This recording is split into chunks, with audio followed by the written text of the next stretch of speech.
যখন ময়দানে মাহশর কায়েম করব, মিজানের পাল্লার মধ্যে বান্দার নামাজের সওয়াব থাকবে, বান্দার হজের সওয়াব থাকবে, বান্দার যাকাতের সওয়াব থাকবে, বান্দার তাসবিহ তাহলিলের সওয়াব থাকবে, বান্দার কল্যাণমূলক কাজের সওয়াব থাকবে। কিন্তু ওই মিজানের পাল্লার মধ্যে বান্দার রোজার সওয়াব থাকবে না। এই জন্য, কারণ রোজার সওয়াব আমি আল্লাহ এত দেওয়া দেব, ওই মিজানের পাল্লার ক্ষমতা নাই আমার বান্দার রোজার সওয়াব পরিমাপ করার জন্য। সুবহানাল্লাহ। ওই হাদিসে কুদসির মধ্যে আমার আল্লাহ রাব্বুল আলামিন বলেন, আস-সাওমু লি ওয়া আনা আজজি বিহি।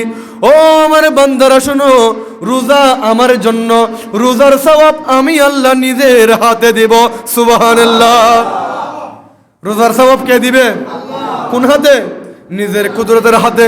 আল্লাহ, নামাজ পড়ি তোমার জন্য, রোজা রাখি তোমার জন্য, হজ করলেও তোমার জন্য করি, যাকাত দিলে তোমার জন্য করি, সমাজের রাস্তা করে দিলে তোমার জন্য করি, মানুষদেরকে দান করলে তোমার জন্য করি, মা বাবাকে ভালোবাসলে তোমার জন্য করি, সুন্নি উলামায়ে কেরামদেরকে মোহাব্বত করলে তোমার জন্য করি।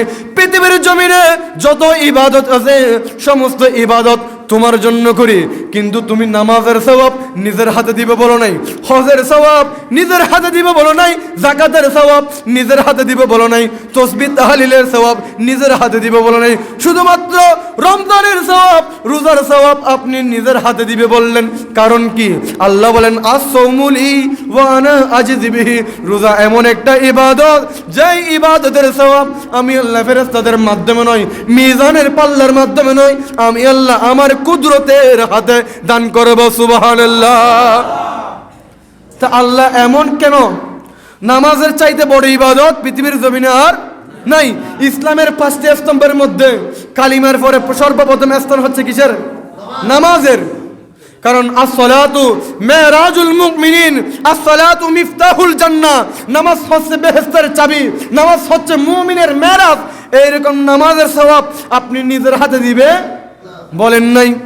হজ করতে যাই, বর্তমান বাংলাদেশ থেকে যদি সৌদি আরব আমরা হজ করতে যাই, বড় হজ করতে যাই, কমপক্ষে 6.5 থেকে 7 লাখ টাকা লাগে, ঠিক কিনা?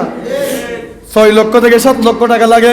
আবার সাফা মারওয়া পাহাড় সাই করতে হয়, হানে কাবা তাওয়াফ করতে হয়, কত কষ্ট করতে হয়, টাকাও যাবে, শারীরিকভাবে কষ্ট করব।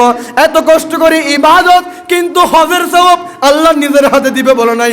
আমার নবী সরওয়ারে কায়নাত বলেন, আফজলুল ইবাদতি তিলাওয়াতিল কুরআন। পৃথিবীর জমিনে সর্বোত্তম ইবাদত হচ্ছে কোরআন তেলাওয়াত। এই ইবাদতের সওয়াব আল্লাহ নিজের হাতে দিবে বলে না। আল্লাহ কেন শুধুমাত্র রোজার সওয়াব কেন নিজের হাতে দিবে বললা? আজকে একটা নতুন ওয়াজ আপনাদেরকে বলে যাই, যেটা কোনোদিন কোনো উলামায়ে কেরামের জবানে আমার মনে হয় শুনেন নাই।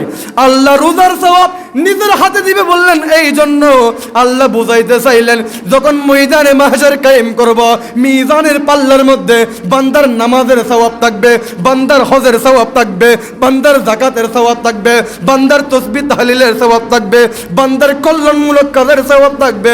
কিন্তু ওই মিজানের পাল্লার মধ্যে বান্দার রোজার সওয়াব থাকবে না। এই জন্য, কারণ রোজার সওয়াব আমি আল্লাহ এত দেওয়া দেব, ওই মিজানের পাল্লার ক্ষমতা নাই আমার বান্দার রোজার সওয়াব পরিমাপ করার জন্য। সুবহানাল্লাহ। আমাদের দেশে যে সমস্ত স্বর্ণের দোকানে যে পাল্লার মধ্যে, মিটার মধ্যে স্বর্ণ মাপা হয়, সেই পাল্লার মধ্যে তরকারি মাপা যাবে?